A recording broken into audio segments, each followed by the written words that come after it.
Olá, muito bem-vindo. O texto sobre o qual vamos refletir hoje é tirado do livro do Eclesiástico.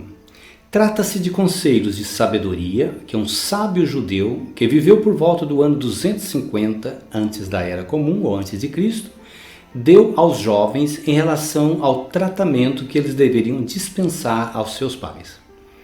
No judaísmo, desde cedo, os filhos eram educados a praticar o mandamento de honrar pai e mãe. Posteriormente, os cristãos entenderam que José, Maria e Jesus eram modelos de sagrada família, uma família perfeita. Olha a proposta que eu tenho para você hoje: refletir sobre as crises nas nossas famílias, o mandamento de honrar pai e mãe e sua releitura em Eclesiástico 3, 7, 14, 17 e a sua relação com a sagrada família. Vamos lá? Não saia daí. Vamos entender esse importante mandamento para nós.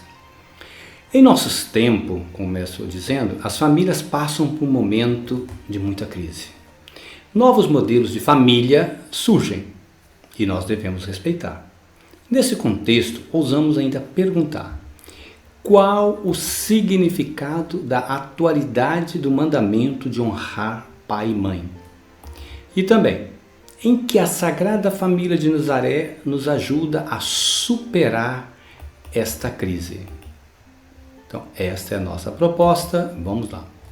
O quinto mandamento, isto é, de honrar pai e mãe, é o único que vem com uma promessa ao afirmar: honra teu pai e tua mãe, conforme te ordenou Javé, teu Deus, para que os teus dias se prolonguem e tudo corra bem no tempo que o Senhor, na terra que o Senhor teu Deus te dá.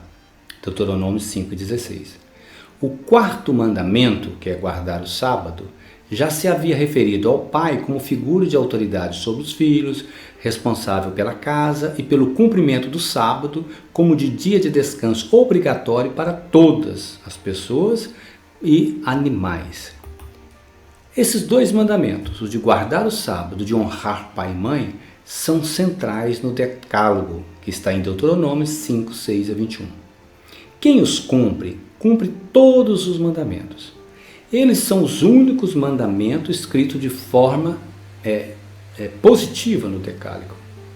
E estão ligados a Deus, guardar o sábado e reverenciar os pais. Ao próximo, descanso para todos e cuidado dos pais empobrecidos. Observe o que eu quero dizer com este quadro. Os mandamentos que vêm antes, 6, 1 a 11, eles estão relacionados a Deus. Você pode conferir depois na Bíblia, aquele não terás outros deuses antes de mim, não fazer imagem, assim por diante. E o depois, que vem depois de honrar guardar o sábado e honrar pai e mãe, isto é, 5, 17 e 21, ele representa o amor ao próximo. Que é aquele: não matarás, não cometerás adultério e assim por diante.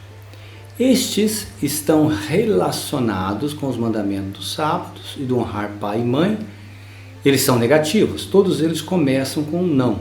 Somente guardar o sábado e honrar pai e mãe são positivos. Sabe o que isso significa? Que, segundo o modo de escrever dos judeus, aliás, nós escrevemos assim: introdução, desenvolvimento da ideia, e o mais importante está na conclusão. Para o judeu, não. Uma coisa cá, a mesma coisa embaixo, e o mais importante está no centro. Por isso, do Decálogo, não, positivo no centro. Isso quer dizer que guardar o sábado e honrar pai e mãe formam a parte central do Decálogo. Cumprindo esses dois mandamentos, você está amando a Deus e ao próximo. Vamos ver por quê. Honrar pai e mãe é um mandamento direcionado aos filhos, os quais têm o dever de honrar os pais. O que isso significa? E ele pode ser interpretado de 3 modos. Vejamos. Ele se dirige aos jovens israelitas, aos filhos, prescrevendo a submissão total à autoridade paterna e materna. E esse foi o mais enfocado na catequese judaica e cristã. Ou prescreve aos adultos a referência que eles devem ter para com os pais, transmissores da aliança. Os pais representam Deus. Ou ele se dirige aos filhos adultos, prescrevendo a assistência financeira que esses devem dispensar aos pais quando incapazes de se manterem. Como que se dá isso? Portanto, o texto de Eclesiástico reitera esse valor de honrar pai e mãe, por 3 motivos. Primeiro, porque honrar pai e mãe tem a ver com a obediência exigida do filho.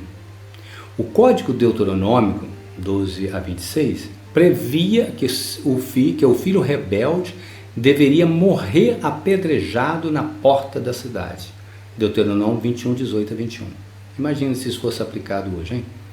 Não se admitia a desobediência de espécie alguma. O uso da vara corretiva era permitida. Provérbios 13, 24. Os pais deveriam educar os filhos conforme a lei judaica e na fé judaica. 1 Samuel 1, 24. Isso justifica o fato de José e Maria terem levado o menino Jesus para as festas judaicas no templo de Jerusalém. Lucas 2, 41 a 50. Respeitar os pais, portanto, é respeitar a lei e, por consequente, a Deus. Segunda questão. Pai e mãe são os transmissores da vida e das bênçãos divinas para os filhos. Através dos pais, cada israelita se torna um filho de Abraão. Nós, em Jesus Cristo, nos tornamos filhos de Deus. Daí a nossa tradição de pedir bênção aos pais, sobretudo antes de dormir, para dizer, vamos dormir com Deus. Terceira questão, o prover o sustento financeiro dos pais na velhice significa agir como Deus, que sempre tem cuidado e sempre cuidou dos pobres e necessitados.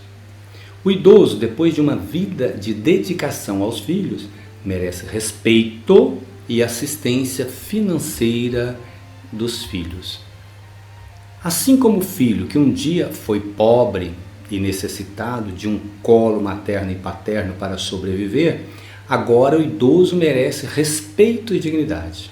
José e Maria cuidaram do menino Jesus, fazendo crescer em graça e sabedoria. Lucas 2. Pais e mães idosos voltam a ser crianças, necessitados, como foram os seus filhos. Olha que interessante.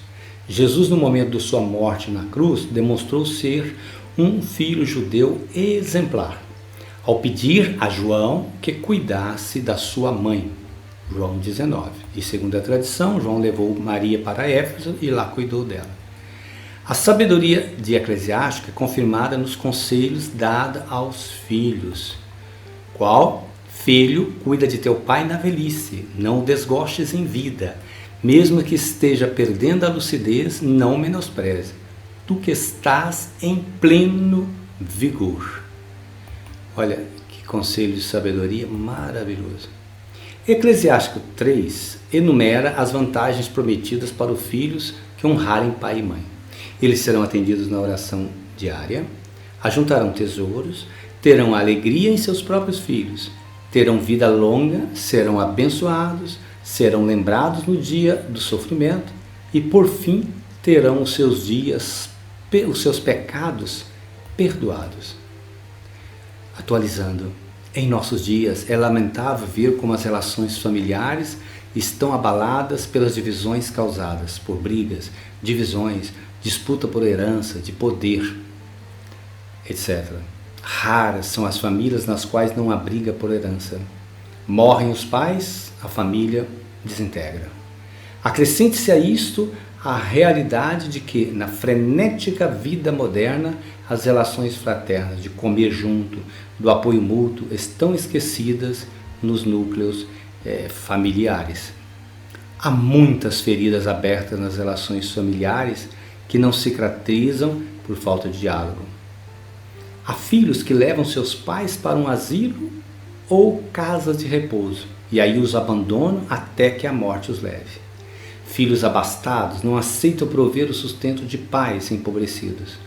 Nisso tudo, uma certeza: a falta de amor, de perdão, de misericórdia, de fé, de compreensão e do firme propósito de resgatar os laços familiares. Valores que a Sagrada Família nos deixou. Gostaria de terminar com a intuição poética e orante de Padre Zezinho. Que nenhuma família termine por falta de amor. e eu acrescento por falta de pão, de cuidado e de perdão. Por falta de pão, de cuidado e de perdão. Que a Sagrada Família seja nossa inspiração e nossa proteção. Abençoa, Senhor, a minha, a sua, as nossas famílias. Amém. Um abraço, não se esqueça de compartilhar. Fiquem com Deus.